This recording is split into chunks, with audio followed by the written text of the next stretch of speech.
میں نے کئی جنازوں میں دیکھا کہ جنازہ پڑھانے گیا اور گھر والوں سے کوئی تعلق ہو تو تھوڑی دیر وہاں جا کے بیٹھنا بھی پڑتا ہے۔ تو میں ایک دو تین جنازے بلکہ اس سے زیادہ ایسے دیکھے ہیں کہ باپ فوت ہوا ہے، ایک بیٹے نے شہر جا کے دکان کو تالے لگا دی، ابھی میت گھر پڑی ہے، جنازہ ہوا نہیں، اس نے دکان کو تالا لگا لیا کہ جب اولاد کی تقسیم ہوگی تو میں پہلے ہی قبضہ کر لیتا ہوں، یہ دکان میرے حصے میں آئے۔ کئی گھر کے کمروں کو تالے لگا دیتے ہیں، بھائی یہ نہ کہے کہ یہ کمرہ میں نے لینا ہے، وہ لینا ہے۔ وہ بیچارہ مرنے والا اپنے اعمال کو اس کی پڑی ہوتی ہے کہ میرے ساتھ اب کیا ہوگا، اور جو میں اور آپ کمائیں گے بیک بیلنس ہوگا، اولاد ہماری پیچھے عیش کرے گی اس پہ۔ دین یہ کہتا ہے کہ اپنا لیے بھی کچھ بناؤ نا، اولاد کے لیے تو سب کچھ اپنا نہیں بنایا، اولاد کا بنایا۔ جن کے باپ دادا فوت ہو گئے، میرے بھی والد صاحب فوت ہو گئے، والدہ صاحبہ، میں جب سوچتا ہوں میرے دادا زمیندار تھے، وہ جب کئی مربع زمین تھی، جب ہمارے پردادا فوت ہوئے تو ان کی اولاد میں زمین تقسیم ہوئی، پھر دادا جان فوت ہوئے تو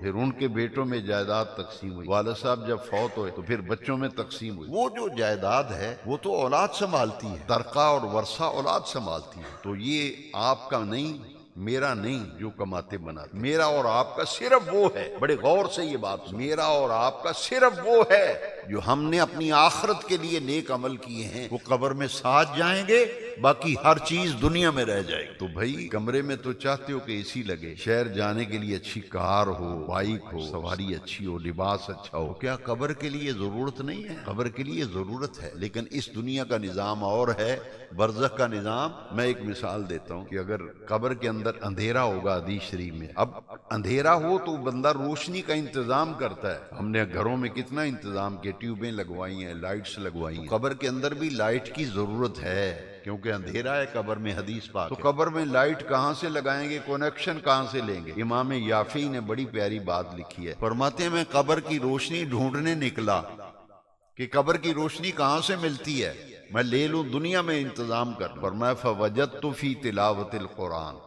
میں نے قبر کی روشنی کو قرآن مجید کی تلاوت میں پایا۔ جو بندہ روزانہ اگرچہ ایک صفحہ قرآن مجید کا، ایک رکوع تلاوت کرے، پابندی سے 5-10 آیتیں زندگی میں روزانہ تلاوت کرے،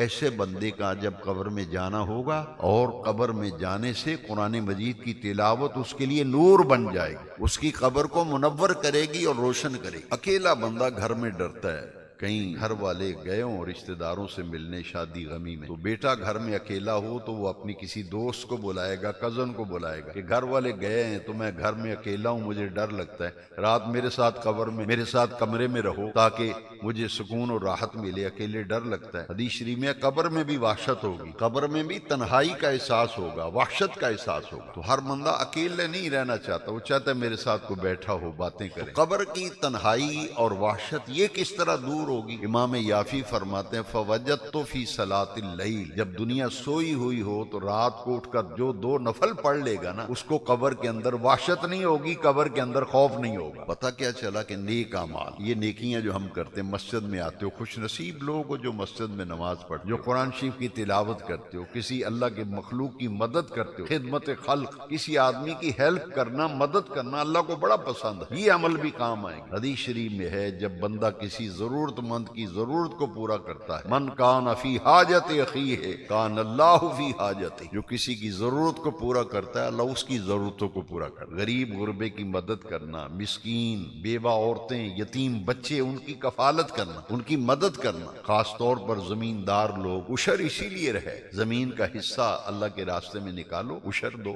مال ہے تو زکوٰۃ دو، کن کو؟ بیوہ عورتوں کو، یتیم بچوں کو، غریبوں، مسکینوں کو، فقیروں کو خرچ کرو، اسے کہتے ہیں انفاق فی سبیل، یہ بھی عبادت ہے۔ تو آخرت کے جہان کے لیے نیک عمل جو ہیں وہ کام آئیں گے، دنیا کا مال دنیا میں رہ